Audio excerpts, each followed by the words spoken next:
Okay. Good afternoon, ladies and gentlemen. My name is Robert Khuzami. I'm the Deputy United States Attorney for the Southern District of New York and the Attorney for the United States in this matter. With me is Bill Sweeney, Assistant Director in charge of the New York Field Office of the FBI, and James Robnett, who is the Supervisory Agent in charge of the New York Office of the IRS.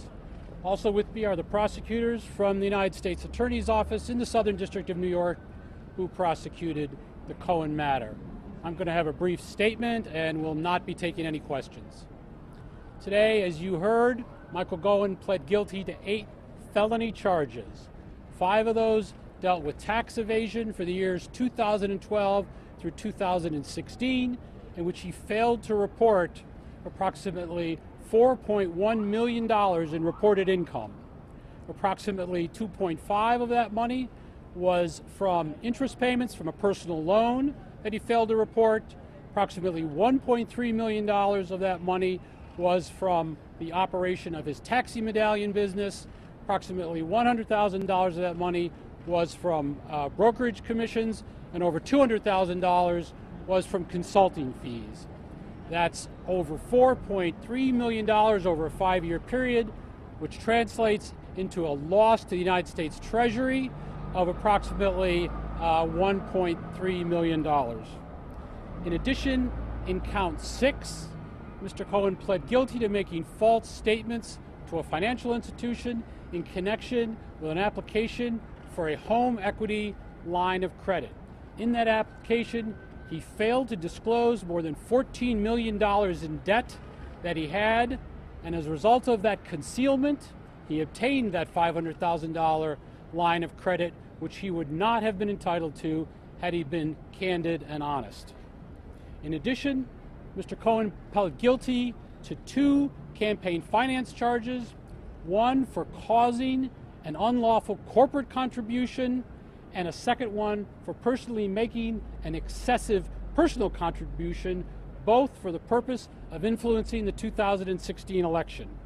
In addition, what he did was he worked to pay money to silence 2 women who had information that he believed would be detrimental to the 2016 campaign and to the candidate and the campaign. In addition, Mr. Cohen sought reimbursement for that money by submitting invoices to the candidate's company, which were untrue and false. They indicated that the reimbursement was for services rendered for the year 2017, when in fact those invoices were a sham. He provided no legal services for the year 2017, and it was simply a means to obtain reimbursement for the unlawful campaign contribution. A couple of points I'd like to make. First, these are very serious charges and reflect a pattern of lies and dishonesty over an extended period of time. They are significant in their own rights. They are particularly significant when done by a lawyer who, through training and tradition, understands what it means to be a lawyer, to engage in honest and fair dealing and adherence to the law. Mr. Cohen disregarded that training, disregarded that tradition, and decided that he was above the law, and for that he was going to pay a very, very serious price. With respect to the campaign finance violations, the campaign finance laws are designed to prevent the use of illegal money in elections and to maintain the integrity of those elections. Mr. Cohen made guilty pleas for those campaign violations, and those are core violations. And what he did was, these pleas remind us that it is illegal for corporations to make contributions to candidates, and it is illegal to make contributions in excess of the amount that Congress set for individuals. That is a strong message today, and we will not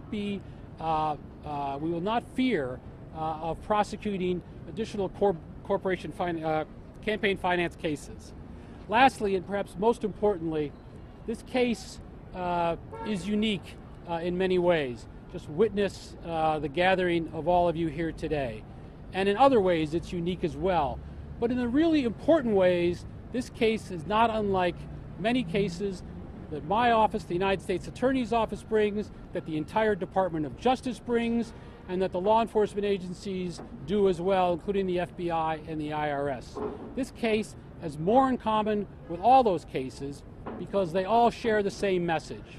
And that message is that the rule of law applies, and that for law enforcement, all of whom are gathered here, it is our commitment that we will pursue and vindicate those who choose to break the law, and vindicate the majority of people who live law-abiding lives, who follow honest and fair dealing, and live lives of lawful behavior.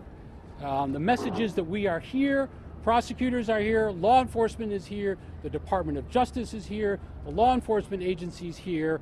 We are a nation of laws, and the essence of this case is justice, and that is an equal playing field for all persons in the eyes of the law, and that is a lesson that Mr. Cohen learned today, and it is a very harsh one for him. Thank you very much. Who is the candidate you're talking about? I'm sorry. One other thing. I'm sorry. I'd also like to introduce. Sorry, my fault. I really want to thank Mr. Sweeney and James Robnett of the FBI and the IRS and the agents who work for them. We do many cases with them, and their determination and their fair dealing and their vigor with which they pursue their cases is really inspirational.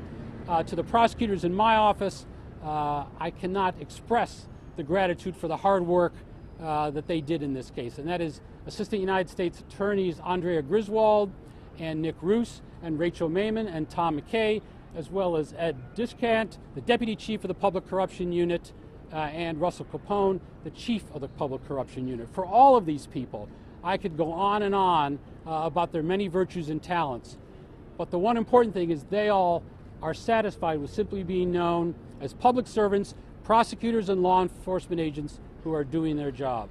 Thank you very much.